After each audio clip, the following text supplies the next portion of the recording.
This is a story of devastating pride, profound regret, and the fragile hope of redemption, where two souls must decide if love can bridge the impossible distance between darkness and light.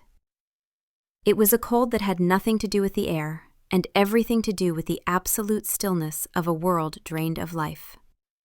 For Adrian, king of this silent, velvet-draped domain, the cold was a constant companion, a lover more faithful than any he had known in his 900 years. It lived in the marble of the floors, a polished black sea that reflected the stoic silver moonlight, but never the warmth of a living soul. It clung to the heavy tapestries that depicted hunts and coronations from forgotten ages, their threads stiff with the frost of disuse. It was in his own chest, a hollow space where a heart had once beaten a frantic rhythm against his ribs, and now lay dormant, a petrified stone in the cathedral of his body. He sat on a throne carved from obsidian and regret, a book lying open on his lap, its vellum pages untouched for the better part of an hour. The words were meaningless architecture on the page. He no longer read for pleasure, only for the familiar weight of the object in his hands, a tangible anchor in the ceaseless, undifferentiated ocean of his insomnia. For 500 years, he had not known the mercy of sleep. The sun was not a promise of a new day, but a lethal executioner, the great eraser that would scour him from existence if he dared greet it. And so he reigned over the dead hours, a monarch of dust motes frozen in columns of moonlight, and the profound, crushing silence of his own immortality. The sensory void was the true nature of his curse.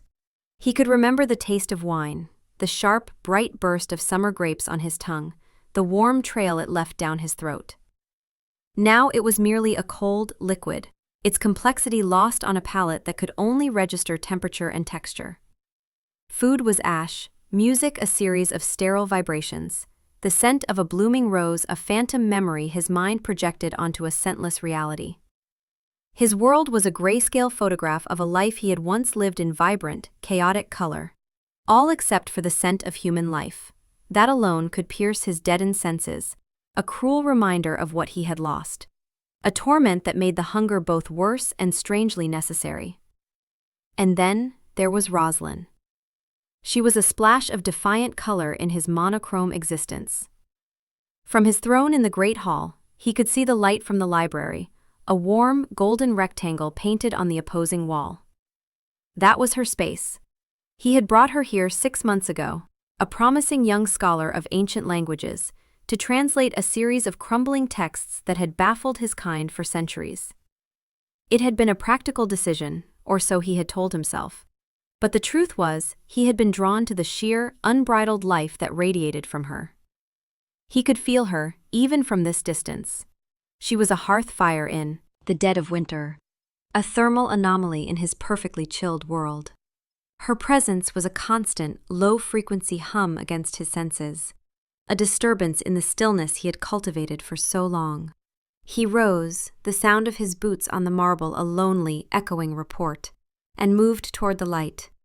He did not walk so much as flow through the shadows, a creature stitched from them. The library was vast, a cavern of knowledge, with shelves that reached into the darkness of the vaulted ceiling. But his entire world narrowed to the small circle of lamplight where she sat, hunched over a codex, her brow furrowed in concentration. A stray curl of honey-brown hair had escaped its pin and rested against the delicate skin of her temple. He could see the faint, blue tracery of a vein there, and the sight sent a familiar, cold wind swirling through the hollow in his chest. The thirst. It was not a ravenous hunger, not for him. It was a deeper, more profound ache, a starvation for the life that pulsed just beneath that translucent skin. Her scent reached him, a maddeningly complex perfume of old paper, ink, the faint, clean fragrance of soap on her skin, and something else, something uniquely her, a warm, vital scent like freshly baked bread or sun-warmed earth. It was a memory of a world he could no longer touch, the one human essence that could break through his sensory death. He stood in the shadows of a towering bookshelf, watching. The slow, rhythmic turn of a page, the soft scratch of her quill as she made a note, and beneath it all, the sound that was both his torment and his fascination, the steady, relentless thump-thump of her heart. It was the metronome of a fleeting life, a clock ticking down moments he could no longer count. Each beat was a tiny explosion of heat, a shock of life that rippled through the cold air and washed over him. He found himself timing his non-existent breaths to its rhythm, a bizarre mimicry of the living. She shifted in her chair, a soft sigh escaping her lips, and the puff of warm air was a physical touch against his cheek. He flinched, a creature of ice grazed by a flame. This was their routine. He would watch and she would work, seemingly unaware of the ancient predator that used her presence to feel, for a few precious hours, something other than the eternal cold. He told himself it was a study, an observation of the fleeting, fragile species that had once been his own. He catalogued her habits, the way she bit her lower lip when a passage was particularly difficult, the small smile that graced her face when she untangled a knot of ancient grammar, the way she would stretch, arching her back like a cat, sending a fresh wave of her warmth into the air. He was the king, a being of absolute power in his domain. Yet in her presence, he was a beggar, starved for the sensory scraps she unknowingly offered. This intimacy was a dangerous, delicate thing. A single misstep, a momentary loss of the iron control he had honed over centuries, and he could break her. The thought was a shard of ice in his gut. The desire to touch her, to lay his cold palm against the warmth of her cheek, to feel the frantic pulse in her throat beneath his lips was a constant battle. His hands hovered in the air for a moment, inches from a world he was forbidden to possess, before he clenched them into fists and let them fall to his sides.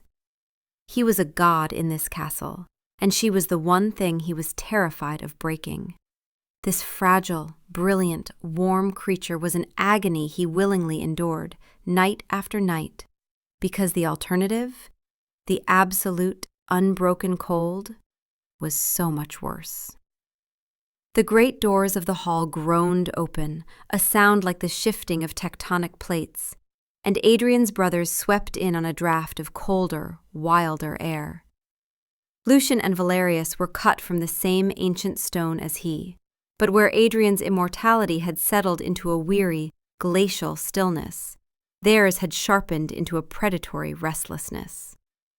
They moved with the fluid grace of panthers, their eyes holding the red-tinged hunger of the newly fed. "Brother," Valerius purred, his voice a low, silken thing that always seemed to coil around his words. He surveyed the cavernous hall, his gaze dismissive. "Still holding court with ghosts and dust?" Lucian was blunter, his presence a more brutish force. He clapped a heavy hand on Adrian's shoulder, a gesture that would have shattered the bones of a mortal man. "He prefers the company of books to that of his own kin. Or perhaps," he added, his lips curling into a sneer as he glanced toward the distant, golden light of the library, "it is the company of the little librarian." Adrian stiffened, shrugging off Lucian's hand. He despised their crudeness, their inability to see the world as anything more than a feeding ground. "She is a scholar," he said, his voice clipped and cold. "A necessary tool for the work at hand." "A tool?" Valerius chuckled, a dry, rustling sound. "She is warm, Adrian. We can smell her from the ramparts. A little songbird with a frantic, delicious heart. You have kept her to yourself for months. One might think our mighty king has grown fond." The word hung in the frigid air, an accusation. Fondness was a weakness. Attachment to a fleeting mortal life was a disease, a sentimentality that dulled the senses and compromised their survival. He had preached this doctrine for centuries, enforcing the rigid hierarchy of the ancient and the fleeting. His laws were what kept their kind safe, hidden, and in power. More than that, Adrian had spent the better part of 3 centuries deliberately ignoring the old myths. The sanguis vinculum, the fated bond, was a story told to young vampires to romanticize their curse. He had dismissed it as superstition, refused to read the forbidden texts that spoke of it, because to believe in it was to admit vulnerability. A king could not afford to believe in fate. "Do not be absurd," Adrian snapped, his voice sharper than he intended. The need to reassert his authority, to push back against their insinuations, was a sudden, powerful impulse. His pride, the ancient, unyielding bedrock of his character, rose to his defense. "I am searching for a queen, as you well know, an immortal, one of power and lineage, who can stand beside me for the next 1,000 years. Do you truly believe I would entertain this creature as anything more than a momentary curiosity?" He began to pace, the sound of his footsteps a stark counterpoint to the silence. The human mind is a fascinating, if short-lived, phenomenon. Her ability to decipher the old tongues is useful.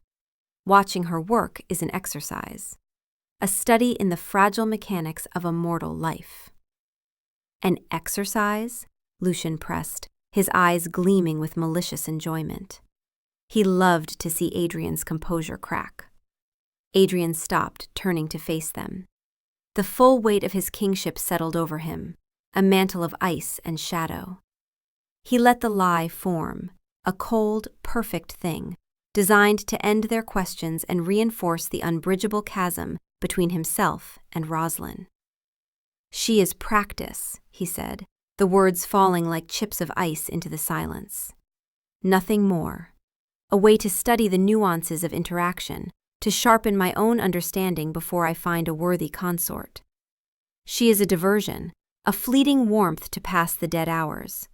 When her usefulness is at an end, or when I tire of the game, she will be gone. She is utterly insignificant." He let the cruel, dismissive words hang in the air, a final, definitive statement. He watched his brother's expressions shift from mockery to grudging respect. He had re-established the old order. He was the cold, untouchable king once more.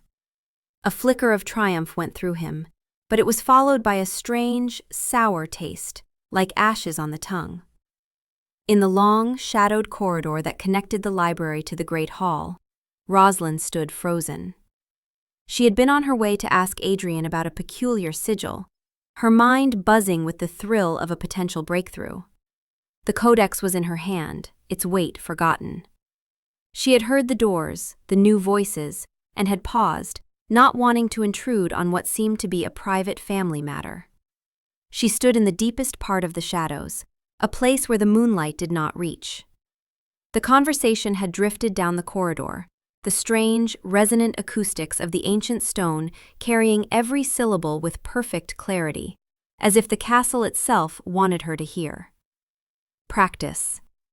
The word struck her like a physical blow, knocking the air from her lungs. A diversion. Her heart, the frantic little drum they had spoken of with such contempt, seemed to seize in her chest. Utterly insignificant. A profound, cellular cold began to spread through her, a chill that had nothing to do with the castle's ambient temperature. It was the cold of his voice, the absolute zero of his disdain. It seeped into her bones, extinguishing the warmth she had felt just moments before, the quiet joy of her work. The library, her sanctuary of light and knowledge, now seemed like a gilded cage.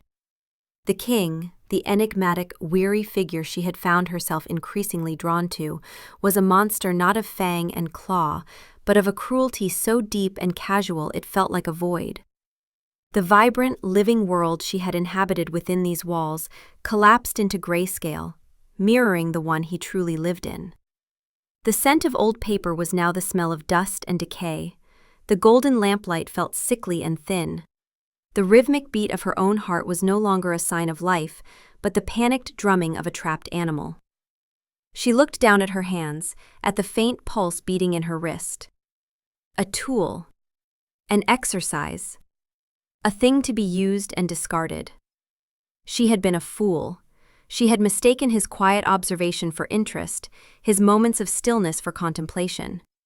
She had imagined a loneliness in him that mirrored her own, a soul trapped in a fortress of stone. She had thought, in her most secret heart, that he saw her, Rosalind, the scholar, the woman, and not just a curiosity to be dissected.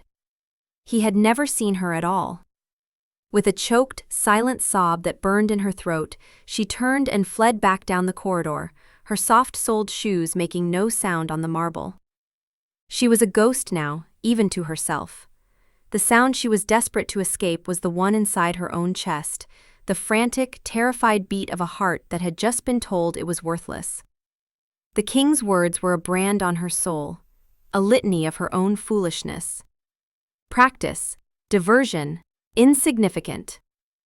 Each word echoed in the sudden, roaring silence of her chambers, chasing out all other thoughts.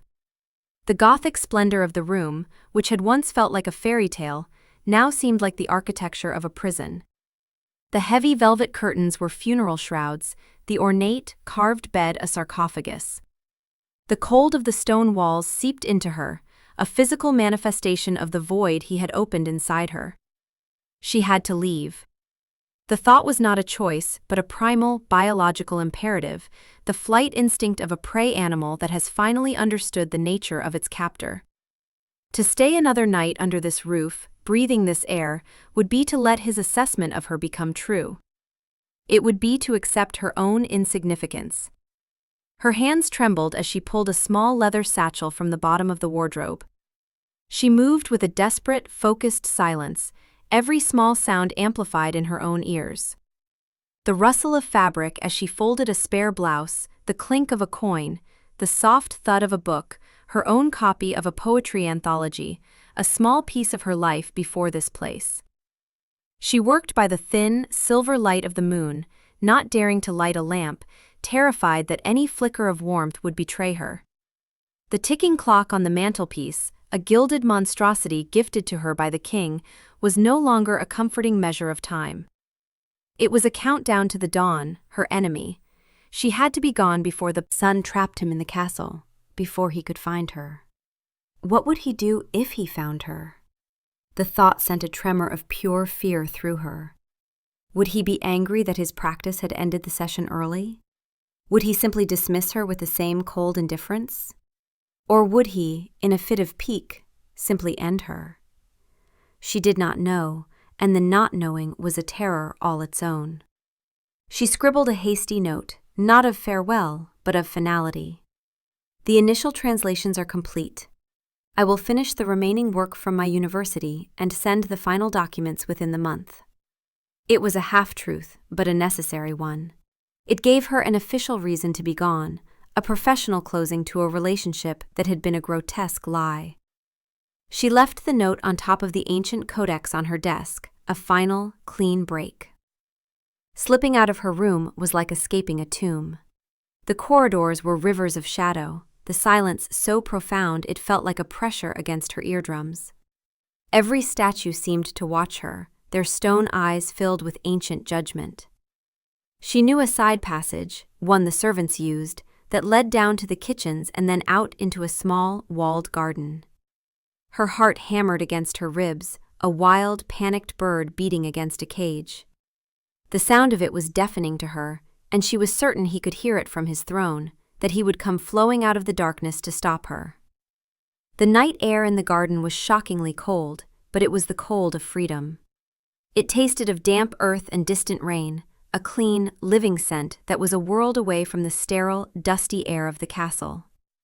She slipped through the wrought iron gate, a final, quiet click of the latch sealing her escape. She did not look back. She ran, her satchel bumping against her hip, until the towering, black spires of the castle were swallowed by the night. Hours later, Adrian returned to the library. He had endured his brother's company for as long as his patience would allow, their crude jokes and predatory energy grating on his weary consciousness. He had dismissed them with a curt command, eager for the return of the quiet stillness, for the comforting, rhythmic presence of the scholar. He craved the sight of her, the small pool of golden light in the vast darkness, the steady beat of her living heart that was the only true clock in his timeless existence. But the library was dark. The lamp was extinguished, the silence was absolute, unbroken.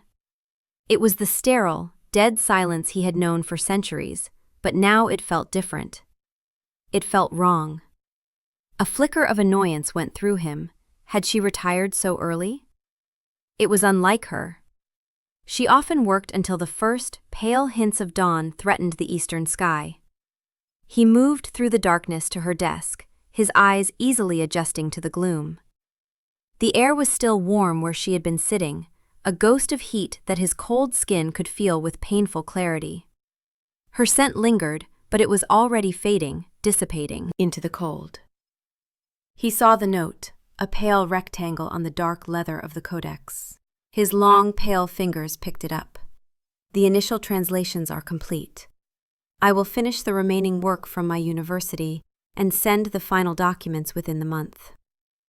The words were simple, professional, but they felt like a slammed door. Finish from her university? She had never mentioned leaving. The translations were far from complete. He knew the intricacies of the text better than anyone. The most complex sections, the ones that had drawn him to seek her expertise in the first place, remained untouched. This was a lie. But why would she lie? He went to her chambers, moving with a speed that was not entirely solid. The door was unlocked. The room was empty. The bed was untouched. The clock on the mantel ticked on, mocking him. A faint draft came from a poorly closed wardrobe door. He pulled it open. Her satchel was gone. A few of her simple dresses remained, hanging like forgotten skins. She was gone. The realization did not settle slowly. It struck him like a physical force, a battering ram to the chest. Gone. Why? He replayed his conversation with his brothers, the arrogant, dismissive words he had used. Practice, diversion, insignificant. Could she have heard? He scanned the corridor outside the great hall with his mind's eye, searching for any lingering trace of her, a forgotten footprint of her energy. He found it, a faint, panicked aura of fear and pain, clinging to the shadows near the library entrance, in the exact spot where the acoustics would have carried his voice with perfect clarity. She had heard. She had heard it all. A cold dread, colder than his own skin, began to seep into him. He had not merely insulted her. He had wounded her, and in her pain, she had fled from him, from the monster who saw her as a plaything. The sour taste of his own pride filled his mouth. He had postured for his brutish siblings, and in doing so, had driven away the only source of light in his endless night. Still, at that moment, it was only a wound to his vanity, a frustrating end to his exercise. He felt the sting of loss, but he did not yet understand its depth. He believed it was a temporary inconvenience. He was the king. He would find her. He would bring her back. He would explain, or compel, or simply command her return. He had not yet begun to comprehend the true price of his cruelty. The first night was an exercise in pure, cold rage. The absence of Rosalind was a palpable void in the castle, a silence that screamed. The library was a tomb. Her empty chair was an accusation. Adrian swept books from the shelves, the sound of their spines cracking and pages tearing a brief, unsatisfying release for the storm building inside him. He summoned his brothers, his fury a physical force that made the very air in the hall vibrate. They recoiled from the sheer intensity of it, their usual mockery silenced. "Find her," he commanded, his voice a low, lethal growl that promised unspeakable violence. "I do not care what it takes. Scour the mortal villages, question everyone. Bring her back to me." Lucian and Valerius exchanged a look of pure bafflement. All this for a mortal diversion? Valerius dared to ask, his silken voice laced with disbelief. Adrian's hand shot out, grabbing his brother by the throat. He lifted him from the floor, the ancient stone of Valerius's immortal body creaking under the pressure. "She is not a diversion," he hissed, the words torn from a place of sudden, inexplicable agony. "Find her." He threw his brother across the hall, the impact cracking the marble where he landed. He did not understand the ferocity of his own reaction. It was as if a wire had been cut inside him, a vital connection severed, leaving him flailing in a new and terrifying darkness. The second night, the true agony began. It started not as an emotion, but as a physical sensation. The cold winter wind that had always resided in the hollow of his chest, the constant low hum of the thirst, intensified. It was no longer a wind, but a raging blizzard, a vortex of razor-sharp ice crystals shredding him from the inside out. The sensory void he had lived in for centuries became an active torment. The grayscale of his vision seemed to leach even more color from the world, leaving everything in stark, painful shades of ash and bone. The silence of his castle was no longer peaceful. It was the suffocating silence of a vacuum, pressing in on him, crushing him. He tried to feed. He took a deer in the forest, a swift and bloodless kill, but the animal's life force was like dust in his mouth. It did nothing to quell the raging storm inside him. He took a brigand on the road, a man whose life was forfeit by any law, mortal or immortal.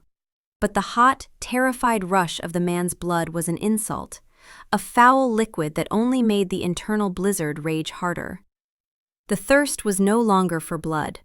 It was for something else, something he had possessed and carelessly discarded. It was a hunger for a specific warmth, a specific scent, the sound of a specific heart beating its defiant rhythm against the silence. Nights bled into weeks. His rage cooled into a brittle, desperate despair. He locked himself in the library, surrounded by her lingering scent, which grew fainter each night, a torture of memory. He began to search the ancient texts himself, not the ones she had been translating, but the darker, more forbidden lore of his own kind. The very texts he had spent centuries avoiding, dismissing as the superstitious ravings of weaker immortals. Now, in his desperation, he tore through them with a fevered intensity. He sought an explanation for this madness, this physical and spiritual tearing that was unmaking him. He found it in a crumbling tome bound in human skin, hidden in the deepest vault of his library, in a chapter on curses and bonds. Sanguis Vinculum, the blood bond. It was a myth, a legend, a fairy tale his kind told to frighten their young into caution. Or so he had always believed. But here, in faded ink and desperate script, was the truth he had refused to see.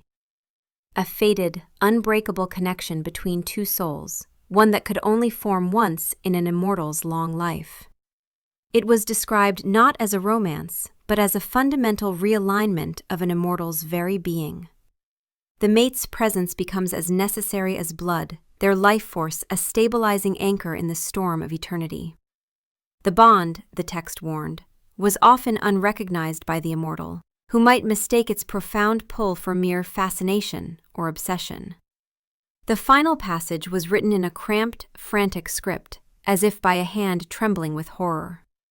To sever the vinculum through cruelty or rejection is to invite the endless cold. The bond, once broken by the will of the bonded, will not mend. The immortal is left with a wound that will never heal, a hollow that can never be filled. They are condemned to an eternity of spiritual starvation, a thirst that no blood can ever quench. Adrian let the book fall from his hands. The truth was a physical impact, more devastating than any weapon. He had not just driven away a scholar he admired. He had not just wounded a woman he was fond of. He had found his one, true mate in all of creation, the anchor for his soul, the counterweight to his endless, cold existence, and he had, with his own arrogant, cruel words, shattered the bond. He had called her insignificant, and in doing so, he had rendered his own future meaningless. The pain intensified, now given a name. It was the agony of a phantom limb, but the limb was his soul. He fell to his knees, a dry, soundless scream tearing from his throat.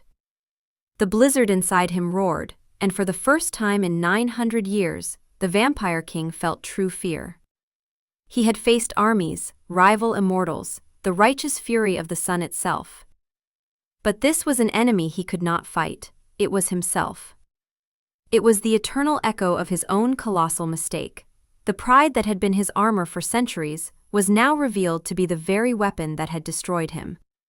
He was alone in the darkness, with nothing but the memory of a warmth he had single-handedly extinguished, and an endless expanse of night in which to regret it. The years that followed were a new kind of torment, a refinement of the agony he had already known. Time, which had once been a stagnant ocean, now became a river of grinding pain, each moment a sharp stone scraping against the raw, open wound where the bond had been. He began to mark the passage of his insomnia not by centuries, but by his loss. The first year of the void, he would think, standing on the battlements as the false dawn painted the sky in shades of bruised purple. The third year since I last heard a human heart that mattered. The fifth year since I spoke the words that damned me. His search for Rosalind became the singular, driving purpose of his existence. It was no longer about possession or bringing her back to his castle. That place was a monument to his failure, a cold stone tomb he now despised. The search was an act of penance, a desperate pilgrimage toward a forgiveness he knew he did not deserve. He deployed his entire network, the ancient web of spies, human servants, and compelled informants that spanned the mortal world. Lawyers who had served his family for generations, merchants who owed him debts stretching back centuries, scholars who worked in universities across Europe. He gave them a description, a name, a mission that overrode all others. Find the scholar Rosalind Porter. Report her whereabouts. Do not, under any circumstances, approach her. He would not allow his darkness to touch her life again, unless she chose it. But Rosalind had been clever. For the first 3 years, she had hidden herself well. She had not returned to her old university, had not contacted former colleagues, had not published under her own name. She had taken work as a translator under an assumed identity, living quietly in small towns, moving frequently, always looking over her shoulder for the shadow she knew might be hunting her. His network, vast as it was, searched for a scholar named Rosalind Porter and found nothing. The trail was cold. The reports that finally began to trickle in, after those first agonizing years of silence, were a new form of torture. They were filled with false leads, whispers of a woman with honey-brown hair teaching in a dusty university, or a reclusive historian living by the sea. Each lead was a spark of hope that would flare brightly for a few nights before being extinguished, leaving his despair even colder and darker than before. He saw her everywhere. In the posture of a woman walking down a gaslit street, in the melodic cadence of a stranger's laughter, in the glimpse of a thoughtful profile in a crowded cafe. Each time, his unbeating heart would give a painful, phantom lurch, a ghost of a feeling, before the illusion dissolved, leaving him emptier than before. His arrogance was burned away, layer by layer, by the ceaseless, grinding agony of the broken bond. The king who had ruled with untouchable pride was gone, replaced by a hollowed-out creature haunted by a single, unending moment of failure. In the crushing silence of the dead hours, he would replay her flight 1,000,000 times. He would stand in the corridor where she had stood, trying to feel the echo of her pain, trying to understand the depth of the wound he had inflicted. His cruel words, practice, diversion, insignificant, became his personal litany, a constant, self-inflicted punishment. Then, after 4 years of dead ends and crushing disappointments, a report arrived that was different. It was detailed, confirmed, sent by one of his most reliable contacts, a university archivist in London. Dr. Rosalind Porter.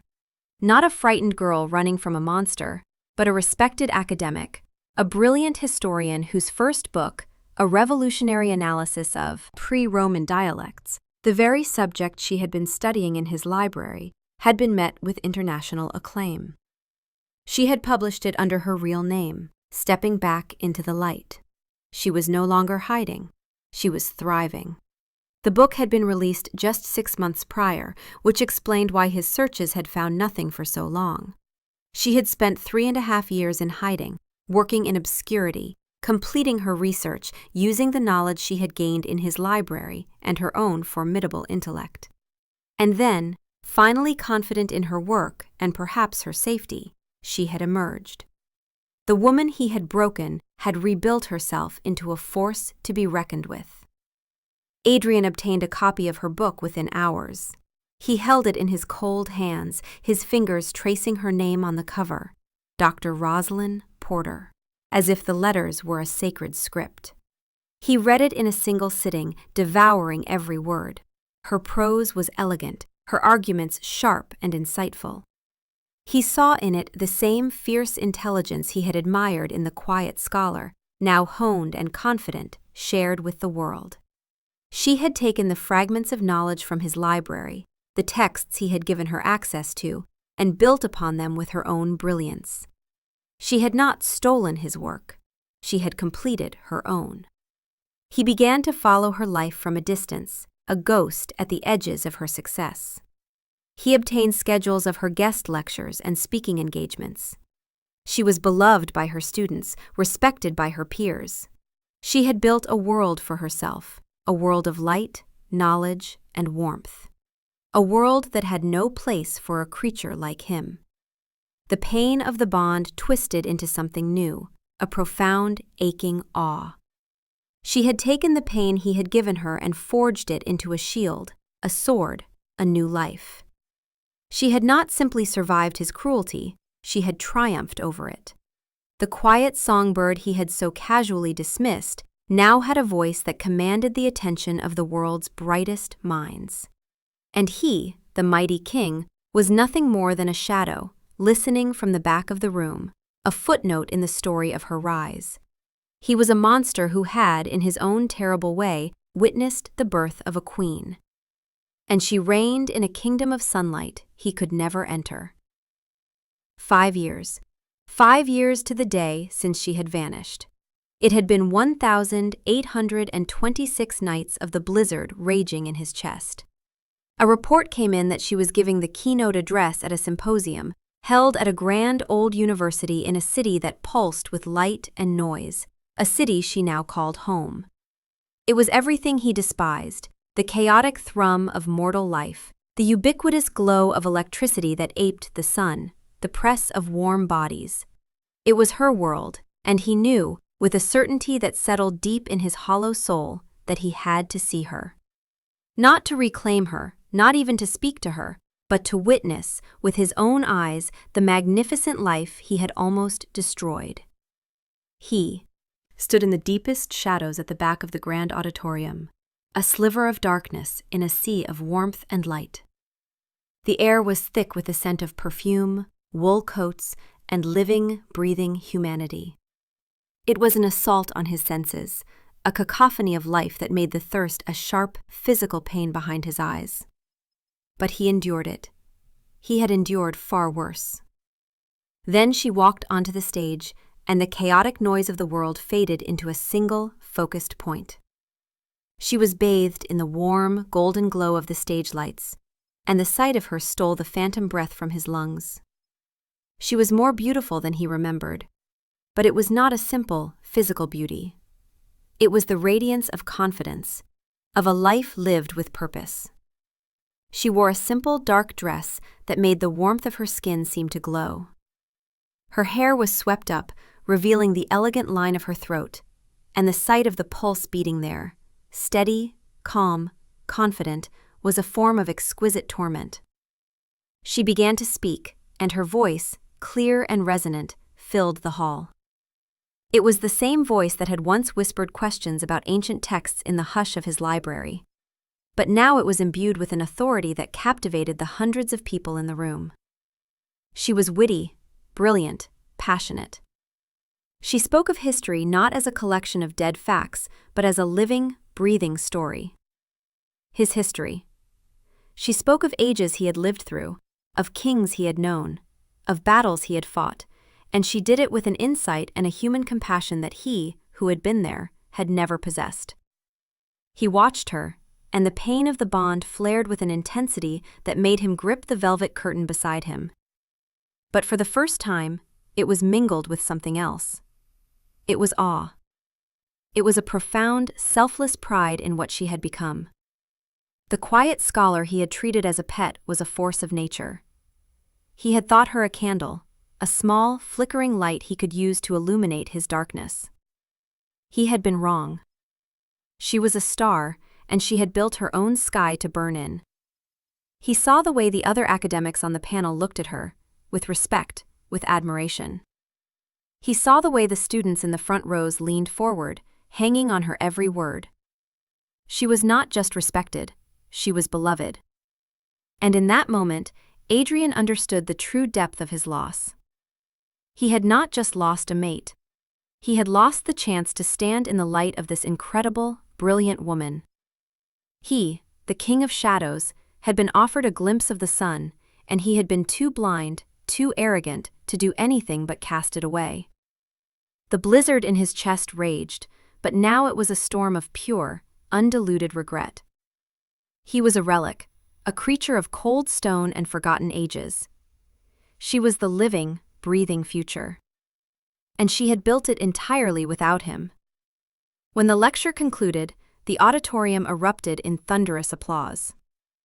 Rosalind smiled, a genuine, brilliant smile that seemed to amplify the light on the book. Stage. Adrian felt it like a physical blow, a reminder of a warmth he had no right to feel. He watched as she was surrounded, enveloped by a crowd of colleagues and admirers, their praise a living barrier of sound and warmth. He remained in the shadows, a ghost at the feast, the cold of his existence a stark contrast to the vibrant celebration of hers. He knew he should leave. His penance was to witness, not to intrude. To disturb this new life she had built would be the ultimate act of selfishness. Yet he could not move. It was as if the broken ends of the bond were straining toward her, a physical pull that defied his will. He had to speak to her, not to ask for anything, not to demand, but to confess, to lay the truth of his monstrous error at her feet, if only so she would know that her pain had not been meaningless, that it had unmade the one who caused it. He waited. He waited as the crowd thinned, as the reception moved from the auditorium to an adjoining hall filled with the clinking of glasses and the murmur of conversation. He moved with it, a sliver of night flowing through the press of bodies, his presence a pocket of unnatural cold that made people shiver and pull their coats tighter without knowing why. Rosalind stood near a tall, arched window, speaking with an elderly, white-haired professor. She laughed at something he said, a clear, lovely sound that cut through the din of the room. And then she paused. The smile faded from her lips, her head tilted slightly, a flicker of something, a memory, a premonition, crossing her features. She felt it, a sudden, inexplicable chill in the warm, crowded room. A familiar stillness that cut through the noise, a silence that belonged to cold stone and endless nights. Slowly, she turned. Her eyes scanned the room, and for a heart-stopping second, they passed over him without recognition. He was just another shadow in a dark suit. Then her gaze returned, and her eyes widened. The color drained from her face. Recognition, shock, and then fear. Pure, primal fear. The look in her eyes was the same as that of a deer just before the kill, the terror of a prey animal that has stumbled into the predator's den. That look was a stake of sharpened ice through his unbeating heart. It was a more profound agony than the 5 years of the bond's tearing. He had been the source of her intellectual joy, and he had twisted himself into the source of her terror. He took a step toward her, and she flinched, an involuntary, defensive motion. The old professor looked from her pale face to Adrian, a question in his eyes. Adrian ignored him. His entire universe had contracted to the space between himself and Rosalind. The noise of the reception faded away. The blizzard in his chest went utterly still. He stopped a few feet from her, close enough to see the frantic pulse in her throat, far enough to give her the illusion of safety. He had planned speeches, eloquent apologies honed over 1,000 sleepless nights. They all turned to ash in his mouth. There were no words that could bridge the chasm of his cruelty. There was only the truth, stripped bare of all pride. And so, in the center of the brightly lit hall, surrounded by the brightest minds of the mortal world, Adrian, the vampire king, ruler of the night, conqueror of armies, a creature of myth and terror, slowly, deliberately, sank to his knees. A gasp rippled through the nearby crowd. Conversations faltered. The clinking of glasses stopped. A pocket of stunned silence spread outward from them. A stone dropped into the placid pool of the evening. People turned to stare, their faces a mixture of confusion and disbelief. He knelt on the polished floor, his head bowed, his eyes fixed on the hem of her dress. He was a supplicant at the altar of his own destruction. He did not look at her face, at the fear he had put there. He could not bear it. "Rosalind," he said, his voice raw, broken, stripped of its usual archaic precision. It was the voice of a man, not a king. A man who had been lost in the wilderness for a very long time.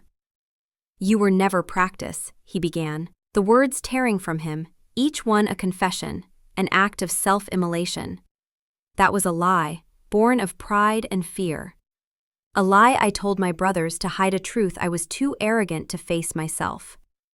He lifted his head then, forcing himself to meet her wide, terrified eyes. He wanted her to see the ruin in his own. "You were everything," he whispered, the sound swallowed by the cavernous silence of the room.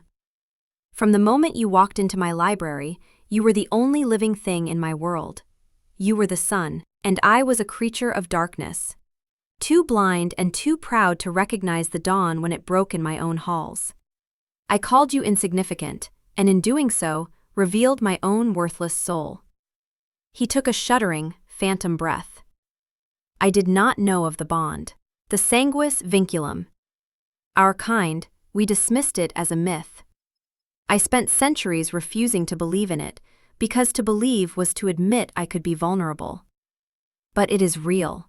You are my fated one, Rosalind, my mate. And I severed that bond with my own cruelty. The agony of that. It has been my every moment for 5 years. I have lived every second of these last 1,826 nights in the torment of my own making. I am not here to ask for your forgiveness. I do not deserve it. I am here only to tell you the truth, to confess my sin against you. You were never practice. You were, and you are, my one and only queen." The silence that followed his confession was absolute. Rosalind stared down at the impossible sight of the vampire king kneeling at her feet, his pride stripped bare for all to see. The fear that had seized her was now warring with a profound, disorienting shock. The man, the creature, who had shattered her world with his casual cruelty was now laying the shards of his own soul before her. His face, which she remembered as a mask of cold, weary arrogance, was now a portrait of raw, unending agony. The centuries of exhaustion in his eyes were no longer just from insomnia. They were from a deep, soul-crushing regret. Her own heart was a frantic drum against her ribs. Part of her, the part that had spent 5 years meticulously rebuilding its walls, screamed at her to run, to turn away from this display and never look back. He was a monster. He had proven it. This could be another game, another manipulation, a grand performance designed to lure his diversion back into his grasp. But another part of her, the scholar that always sought the truth, could not look away. She saw the tremor in his hands, the utter lack of artifice in his gaze. This was not the performance of a king. This was the desperate, final plea of a soul in torment. Her colleague, the old professor, finally found his voice. "Rosalind, my dear, do you know this man? Should I call security?" His voice broke the spell. The whispers around them started to swell, the press of curious onlookers tightening. This was a spectacle, and she was at its center. Her survival instinct, honed over the last 5 years, took over. She could not process this here, under the weight of 100 pairs of eyes. "Professor Albright, it is all right," she managed, her voice steadier than she felt. "This is a private matter. From a long time ago." She placed a hand on the professor's arm, a silent dismissal, and he, after a moment's hesitation, nodded and retreated, shooing other onlookers away. She looked down at Adrian again. He was still kneeling, his gaze unwavering, waiting for her judgment. "Get up," she said, her voice low and sharp. "Get up and come with me. Not here." He rose with a fluid, silent grace, his eyes never leaving hers. He looked like a wraith in the warm, electric light of the hall, a figure of stark shadow and sorrow. She turned and led the way, not looking back to see if he was following. She knew he was. She could feel the pocket of cold that moved with him, the intense focus of his presence. She led him through a side door and into the deserted, dimly lit corridors of the university's history department. The air here was cool and smelled of old books and floor wax, a familiar, comforting scent that did little to calm the storm in her chest. She stopped in front of her office door, fumbling with the keys, her hands shaking. Once inside, she flicked on a single desk lamp, casting the room in a warm, intimate glow. It was her sanctuary, filled with towering stacks of books, maps pinned to a corkboard, the lingering scent of coffee. It was the heart of the life she had built. And now, she had invited the ghost that haunted her into its very center. She turned to face him, crossing her arms over her chest, a defensive posture. He stood just inside the doorway, as if he knew he had no right to come further into her light.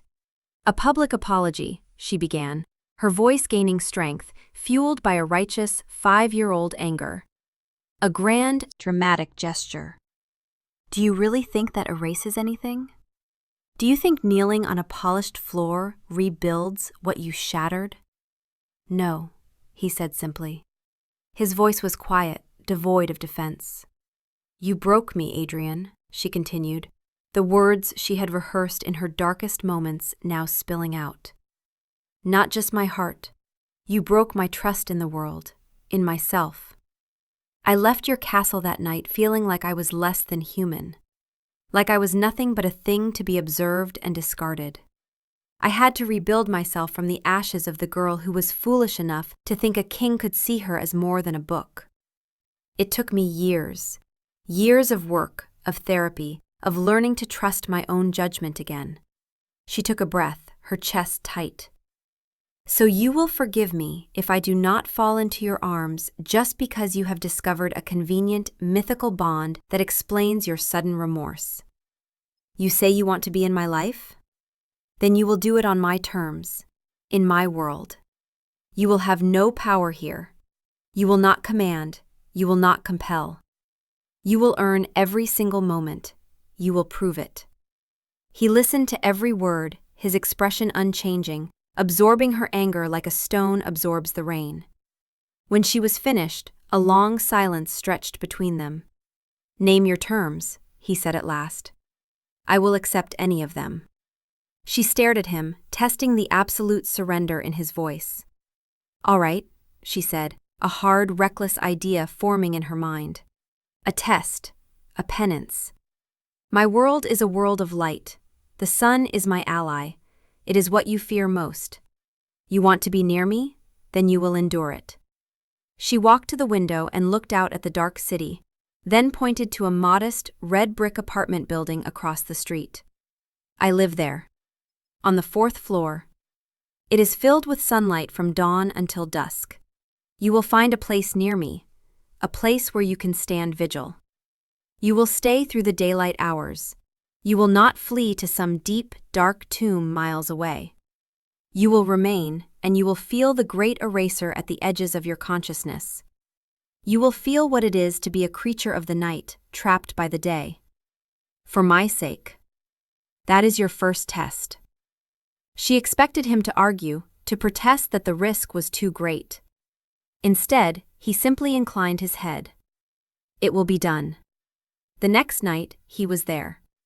From her apartment window, she saw a light go on in a basement flat across the street, a gloomy, subterranean space she had only ever seen advertised for its cheap rent.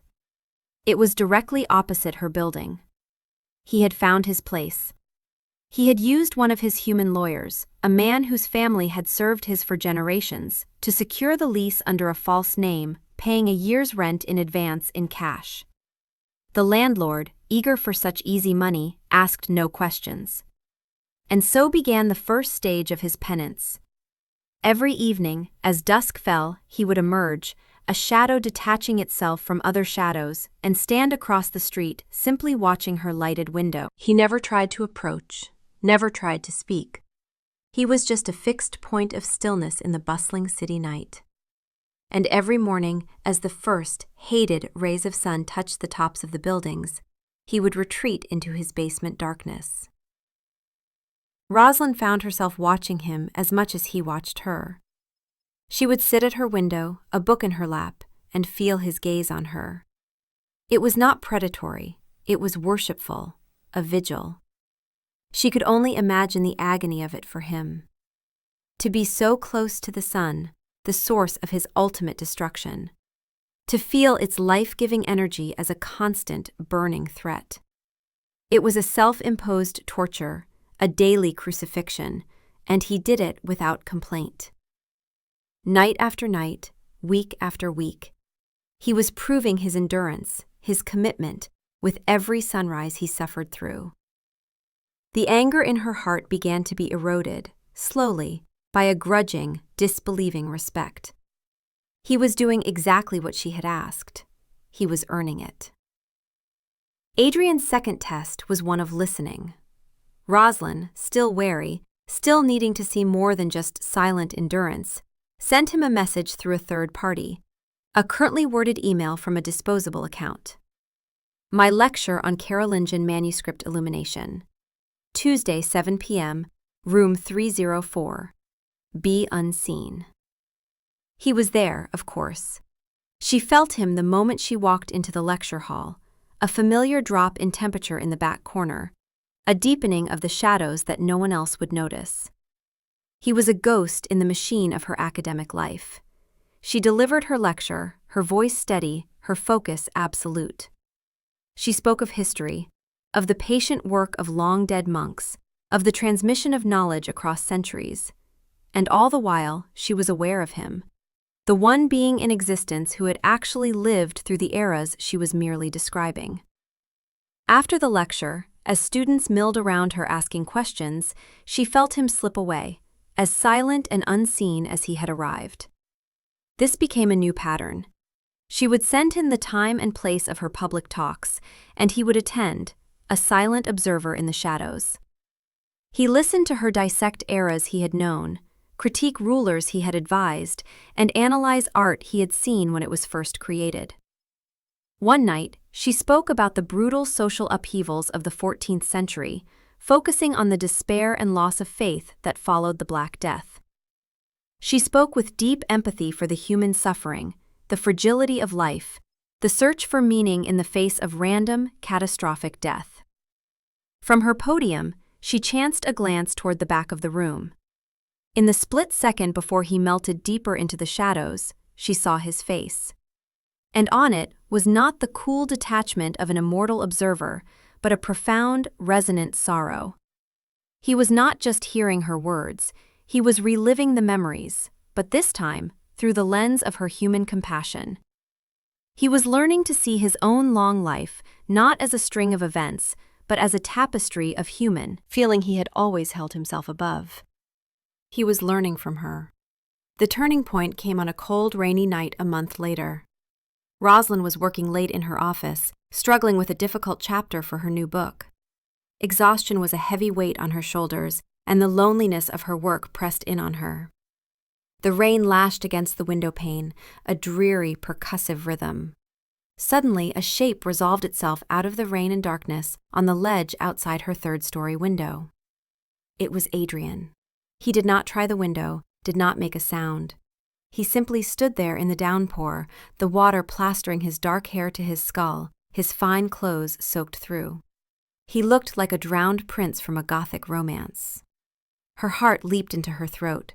She stared at him, frozen between fear and a strange protective impulse. He just looked at her, his gaze filled with a quiet concern. After a long moment, he raised a hand and pressed his palm against the cold, wet glass. It was not a demand for entry. It was a gesture of connection across an impassable barrier. Then he spoke, his voice a low murmur that seemed to travel through the glass itself. "You should rest, Roslyn. The weight of your world is heavy enough without carrying it through the night. The words will be there in the morning." It was the first time he had spoken to her since that night at the reception, and the words were not about him, not about his pain or his penance. They were about her.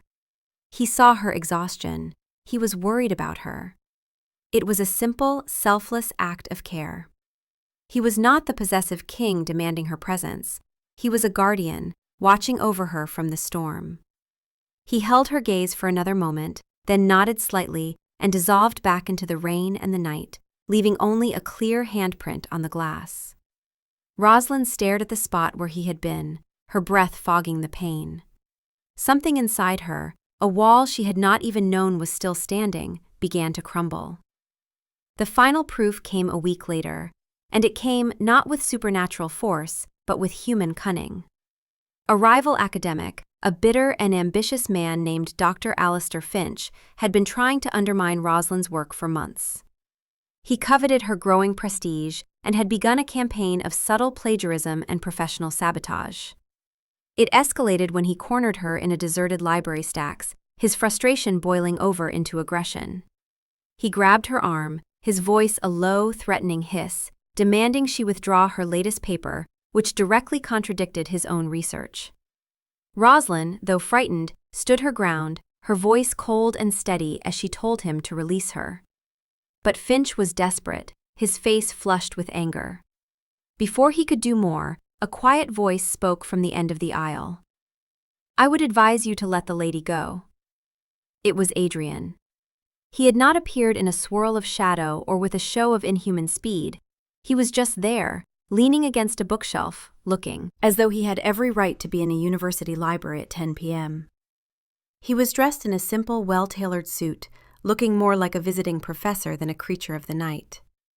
There was no menace in his posture, but his eyes, fixed on Finch's hand on Roslyn's arm, were as cold and hard as obsidian. Finch scoffed. "And who are you, her bodyguard?"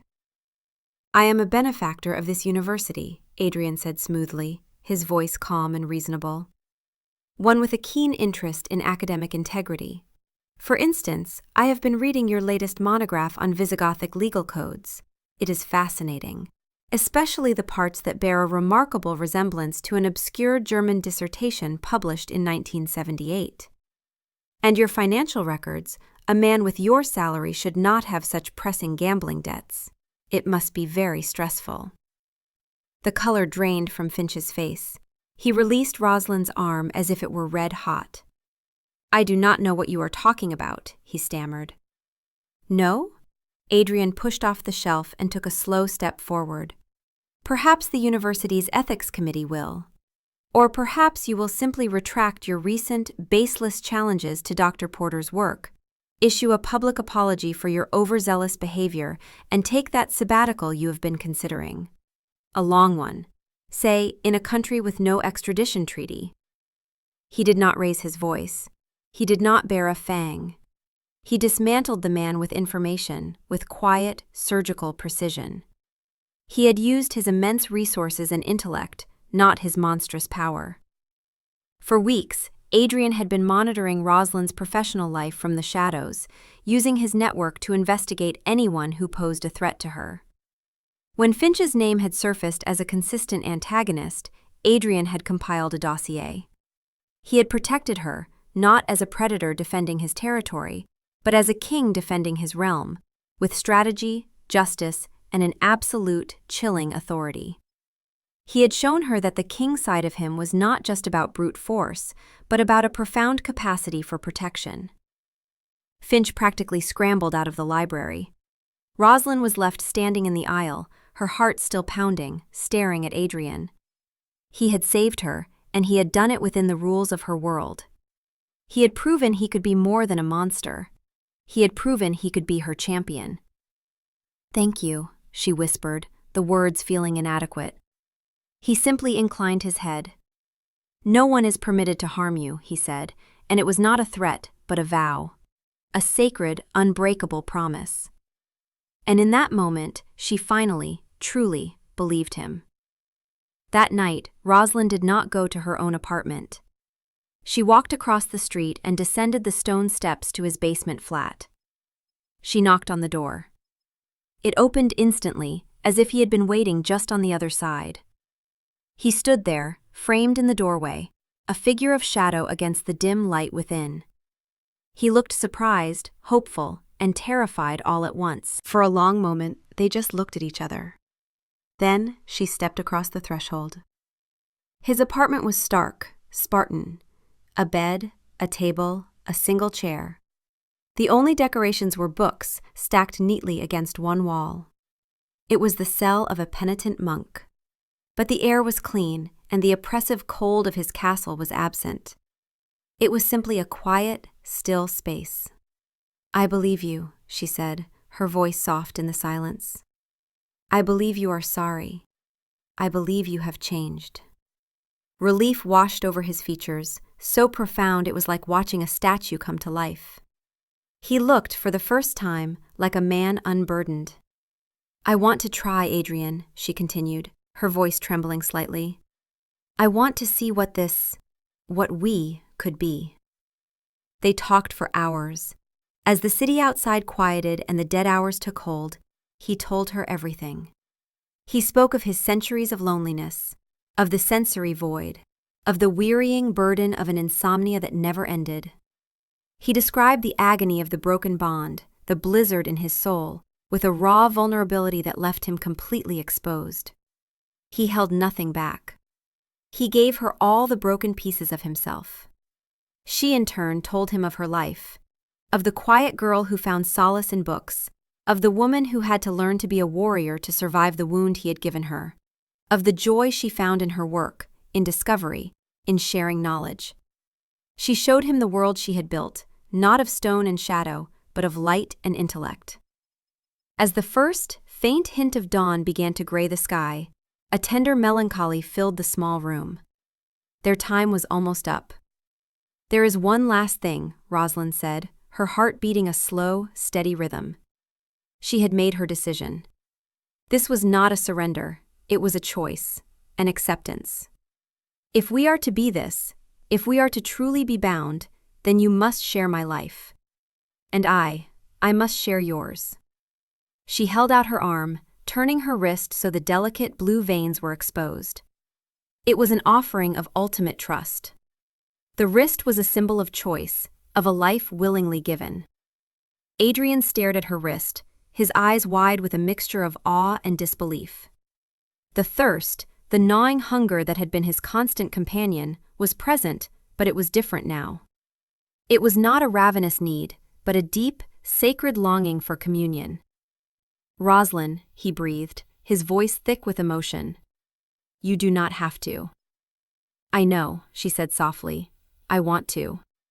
He knelt before her, taking her hand in his. His skin was as cold as she remembered, but it no longer felt threatening. It felt like a part of him, a truth of his existence that she was now choosing to embrace. He raised her wrist to his lips, his breath a cool whisper against her skin. He hesitated, his eyes meeting hers, asking one last, silent question. She gave a small, almost imperceptible nod. He closed his eyes, and she felt the sharp, brief sting of his fangs. It was not a bite of frenzied passion or violence. It was precise, gentle, almost reverent. She did not feel pain, only a strange, pulling sensation, a warmth leaving her to enter him. She watched his face, saw the lines of agony and centuries of weariness begin to smooth. She felt a connection form, a current of life flowing from her to him, and in return, a profound sense of his ancient, weary soul flooding her senses. He drank for only a few moments. When he pulled back, a single, perfect drop of crimson welled on her skin. He gently closed the small wound with a touch, his fingertip cool against her wrist. He looked up at her, and his eyes, they were different. The endless gray void was gone. In its place was a depth of devotion that was staggering. The blizzard in his chest had finally, after 5 long years, gone silent. He was filled with her warmth, her life. His unbeating heart felt a phantom echo of hers, a shared rhythm that was a promise. This was the crimson gift. Not a feeding, but a sacrament. An intimate, shared breath that slowed 2 lives into one synchronous beat. It was the ultimate emotional surrender. They stayed like that as the sun began to rise, bathing her apartment across the street in golden light. For him, the light was no longer the great eraser, a symbol of his terror and limitation. It was a tender melancholy, a beautiful, poignant reminder of the precious, fleeting life he was now eternally sworn to protect. This was their new normal. He did not turn her. She would not sacrifice her sunlight, and he would not ask her to. They found a balance in the twilight. He was her eternal king, her guardian in the shadows, her champion against the darkness. And she was his queen, his anchor to the living, breathing world, the warmth that had finally, after centuries of waiting, taught his cold, still heart how to feel. Theirs would not be a story of darkness conquering light, but of the beautiful, impossible, and eternal dance between the two. He had found a way to coexist with the dawn, because the dawn was her.